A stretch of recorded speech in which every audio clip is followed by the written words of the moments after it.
Okay, so now the last thing is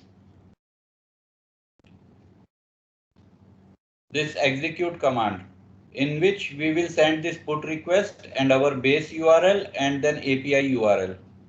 So it will combine these two URL together and it will form a request URL with the request, put request. So let's see this execute command.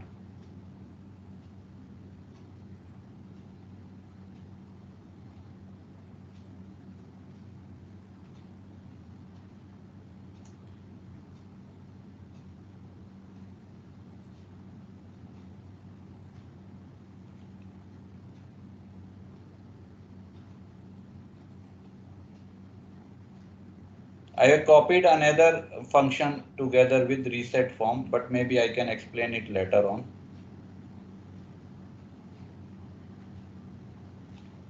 Now this is again very simple. This is your request string. This is base URL. This is endpoint URL. So we have combined these base URL and endpoint URL to form a complete URL. And then this JSON object will be the response. Now this is again jQuery function for AJAX call $post.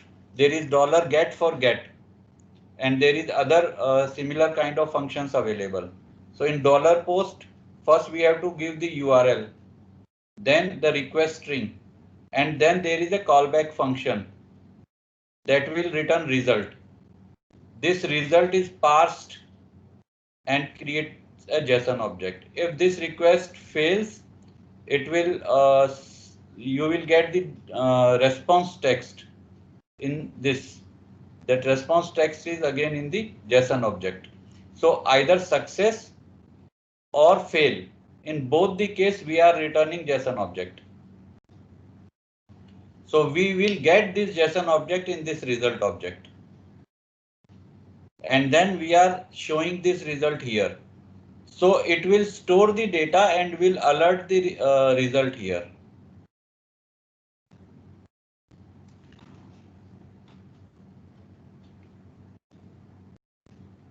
So we'll see now how it is working.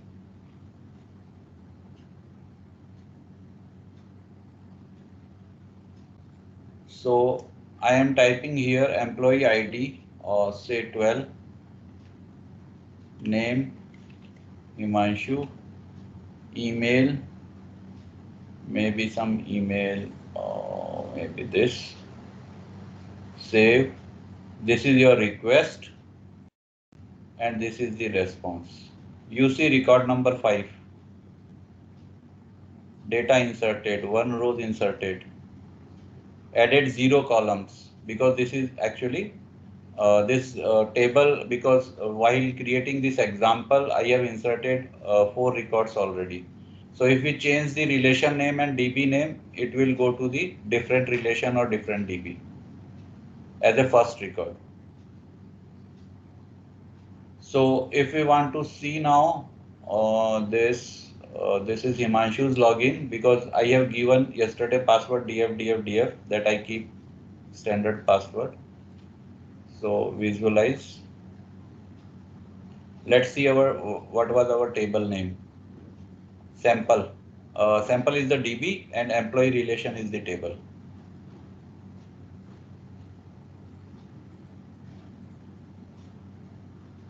And see, this is the 5th record we created just now.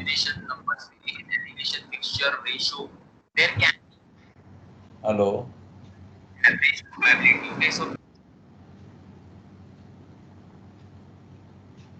Any doubt here? Now what happened when I submitted this form? You see the data is still available. And I might accidentally click once more in the save.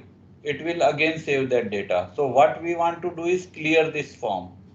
So to clear this form, we need to clear these 3 values and put the cursor back to the employee ID. So for that, we have this reset form method.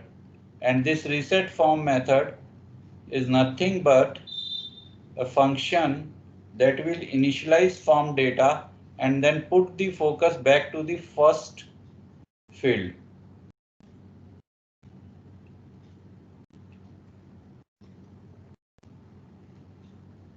So you see what I did is employee ID value null, empty string, then employee name, employee email, and then employee ID focus. So it will put focus back to the employee ID. So we will see this working now. Maybe employee ID 34.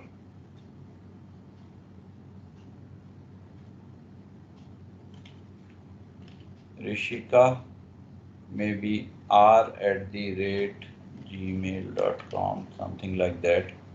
And when I save, you see this is the request. In actual scenario, we have to remove all alerts so that the form will work without interruption. And then this is the response. So sixth record is created. And see, the form get cleared and cursor is on employee ID. So you can enter a new data. Because now if you click on save, it will say employee ID is the required value.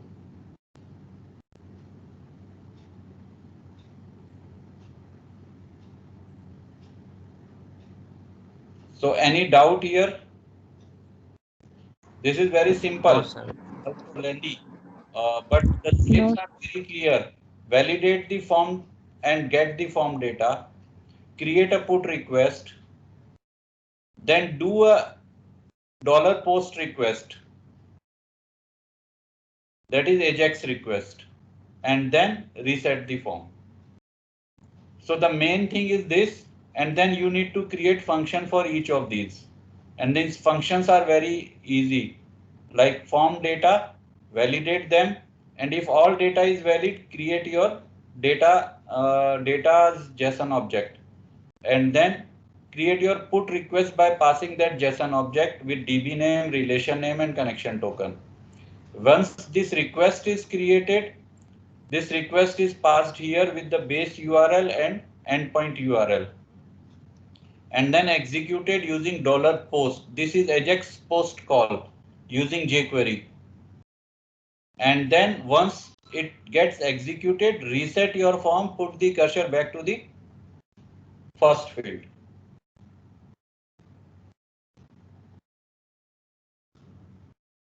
So any questions? No, sir. No, sir.